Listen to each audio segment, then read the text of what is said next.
और वो चित्त गिरे थे, तो ऊपर मोह था तो अमृत गिरा, मुंह में गिरा। और रावण के ओर से जो मरे थे वो मजबूर होके मरे थे। उन्होंने कहा अगर हमें यहाँ नहीं मरेंगे तो रावण मार डालेगा, हमको तो मरना ही है। तो जबरदस्ती भाग भाग के मरे थे, सो मुंह के बार गिरे थे। और मुंह के बल गिरे थे तो अमृत तो बरसा, लेकिन पीठ पे गिरा, उसका कोई लाभ नहीं मिला। ऐसे ही परमात्मा की कथा तो हो रही, अमृत तो बरस रहा, लेकिन जो लोग इसकी तरफ ध्यान नहीं देते, जिज्ञासु नहीं, इसमें श्रद्धा भाव नहीं, उनको इसका कोई लाभ मिलने वाला नहीं है। लाभ किसको मिलेगा? कि जो अमृत को पान करेगा, जो श्रद्धा भाव से भगवान की कथा सुनेगा। वक्ता से मतलब नहीं, कौन है कहाँ का है, हमें तो पेड़ के फल से मतलब है।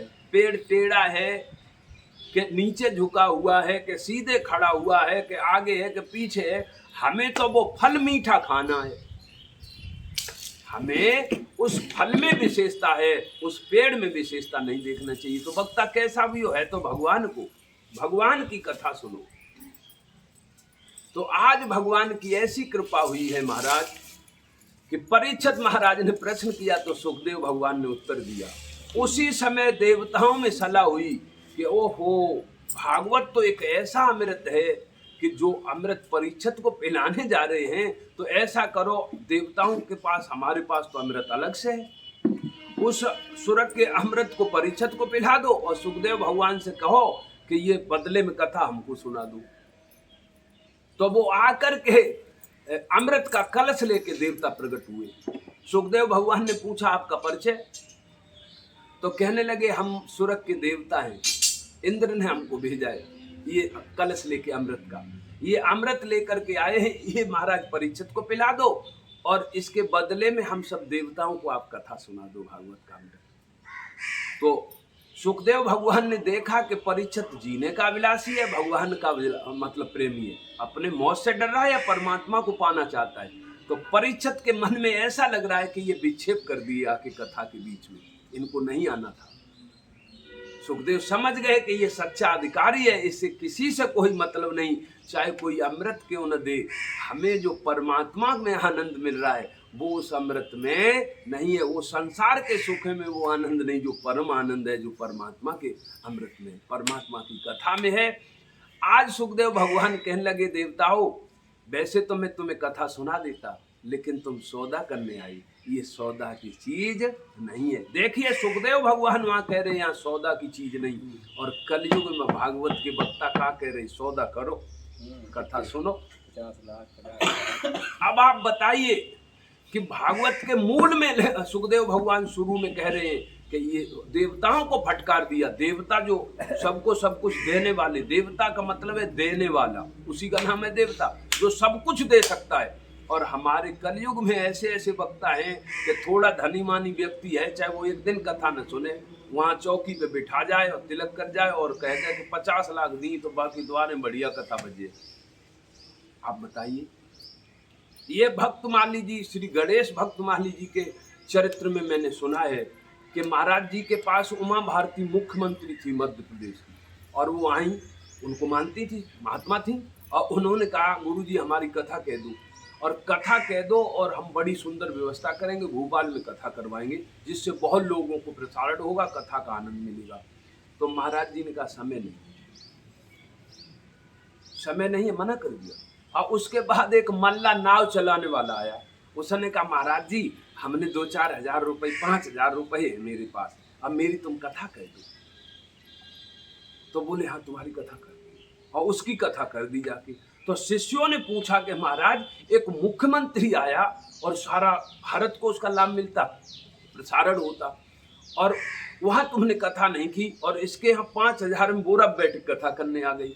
तो उन्होंने कहा वो मुख्यमंत्री कथा कराने आया था, सुनने नहीं आया था, ये कथा सुनने के लिए कराने आया, इसने पसीना का पैसा जोड़ा है, और मुख्यमंत्री ने कहीं कमाई नहीं की, उसे मेहनत की कमाई नहीं है, वो तो कहीं से भी दे देगा। दूसरी बात, वो मुख्यमंत्री अपना नाम बड़ा करने के लिए कथा कराने के लिए आया, और ये नाम बड़ा सुनने के लिए कथा कराने के लिए आया। जो भगवान की कथा, भगवान की को प्रेम करने के लिए कथा सुनने के लिए आता है, जो भगवान को बड़ा मान के आता है उसके यहाँ कथा करना चाहिए। जो अपना नाम बड़ा करवाने के लिए कथा करवाना चाहता है उसके यहाँ भगवान भागवत की कथा कभी नहीं करना चाहिए, वो अधिकारी नहीं है।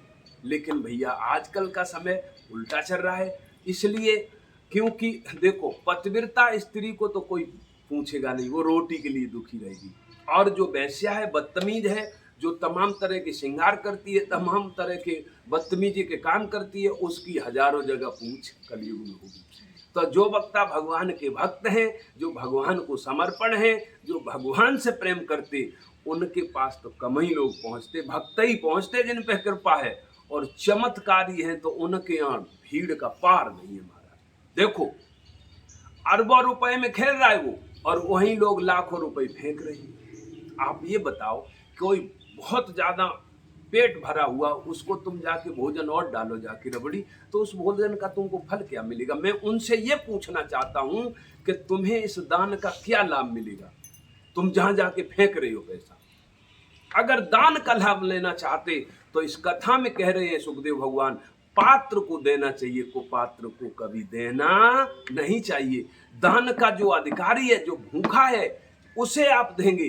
कोई बच्चा है पढ़ाई के लिए परेशान है और पैसा नहीं है उसके पास, उसे दो, वो पढ़ के डीएम बनेगा, एसपी बनेगा। उस दान की बहुत अहमियत बढ़ाएगा, वो जहां जाएगा उस दान की अहमियत को बहुत ज्यादा सराहेगा है। और तुम वहां डाल रहे हो और जहां जरूरत वहां दे नहीं रहे। जो बच्चे गरीब हैं, जिन्हें शिक्षा की जरूरत है, जो बेचारे अंधे हैं, लंगड़े हैं, लूले हैं, उनके लिए तुम्हारे पास पैसे ही नहीं, उनको तुम गाली दे रहे। और जो गुरुजी बैठे हैं पाखंड बनाए, नारियल बांधो मनोकामना पूरी हो, कालू परस बांध ले मनोकामना पूरी हो, उनके यहाँ तुम अनाप शनाप धन चढ़ा रहे। बताइए क्या ये अंधकार नहीं है, अंधविश्वास नहीं है? बताओ आप। किसी ने कहा है, एक हमारे महापुरुष थे, वो कहते थे कि दवा से दुआ सस्ती है, ले लो, दवा से दुआ सस्ती है, ले लो। किसी वृद्ध को और किसी असहाय को तुम ज्यादा नहीं, किसी को प्रणाम कर लो तो भी वो दुआ दे देगा।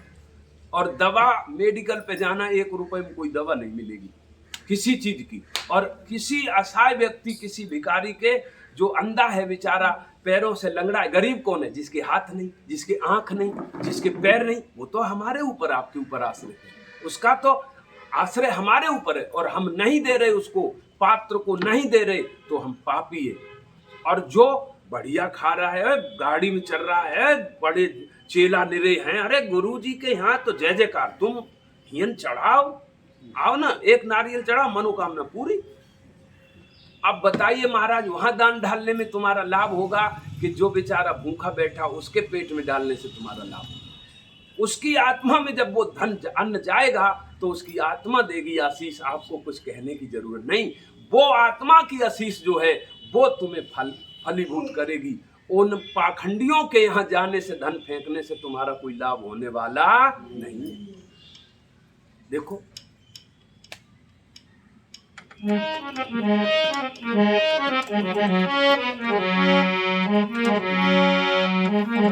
कीर्तन हो जाए, सब लोग गा लेना। महाराज हमारे गुरु जी है, आज गुरु जी का विशेष महत्व है कथा में। एक भक्त क्या कह रहा है कि महात्मा ने पूछा क्या तुम्हारा है, तो उसने कहा सब कुछ मेरे गुरु जी का है, भगवान जी का है। गुरु जी किसको सौंप गए? चेला से ये कहा, घर में भगवान श्री कृष्ण राधा जी को विराजमान कर दिया और कहा चेला आज से ये घर के मालिक है, तुम सेवक हो, इनके नौकर, सब कुछ इनका है और तुम्हें हम इनको दिए जा रहे, ये केवल तुम्हारे हैं, बाकी सब कुछ इनका, इनका ध्यान रखना। तो एक महात्मा गुरु जी आए परीक्षा लेते, चेला कहीं गड़बड़ तो नहीं हो गया, विचलित तो नहीं हो गया? तो आए गुरु जी ने कहा चेला बेटा ये बताओ, ये गाय किसकी? बोले भगवान की। ये घर किसका? भगवान का। ये बच्चे किसके? भगवान के। धर्म पत्नी ये तुम्हारी है? बोले ये भगवान की है। हम तो महाराज इनके नियमित हैं, नौकर हैं, भगवान के जैसा बता रहे हम वैसा कर रहे हैं, उनका कार्य समझ के हैं। तब तक राधा कृष्ण की जो तस्वीर गुरु जी दे के गए थे उसी पर उन्होंने उंगली रखी। बोला ये किसके? सो वो नाचने लगा भक्त, और क्या बोला? सब लोग गाने के मेरो राधा रमण गिरधारी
राधा रमण गिरधारी गिरधारी श्याम मनोहारी राधा रमण गिरधारी श्याम मनोहारी। गाओ भाई, जोर से गाओ, आवाज नहीं आ रही हम तक। गिरधारी श्याम मनोहारी गिरधारी श्याम मनोहारी ये बनवारी श्याम गिरधारी बनवारी श्याम गिरधारी जो राधा रमण गिरधारी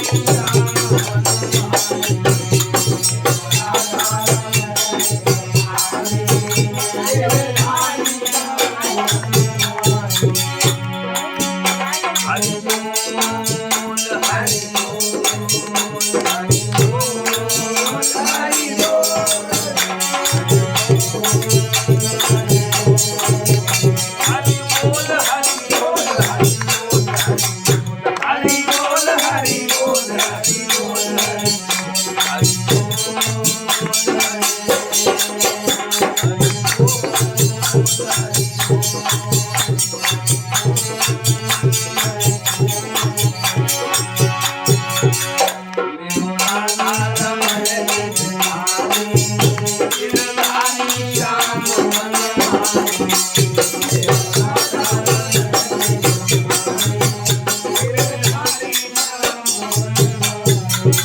राधा भक्त प्रभु बस गुरु जी हमें नहीं देंगे, यही मेरे रोने लगा।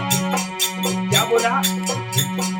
गोविंद मेरो है गोपाल मेरो है, गोविंद मेरो है गोपाल मेरो है, गोविंद मेरो है गोपाल मेरो है, गोविंद मेरो है गोपाल मेरो है।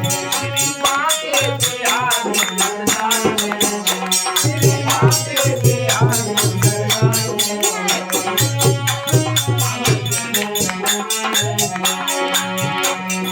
राधा रमण गिरधारी गिरधारी श्याम मनोहारी राधा रमण गिरधारी गिरधारी श्याम मनोहारी राधा रमण गिरधारी गिरधारी श्याम मनोहारी राधा रमण गिरधारी गिरधारी श्याम मनोहारी।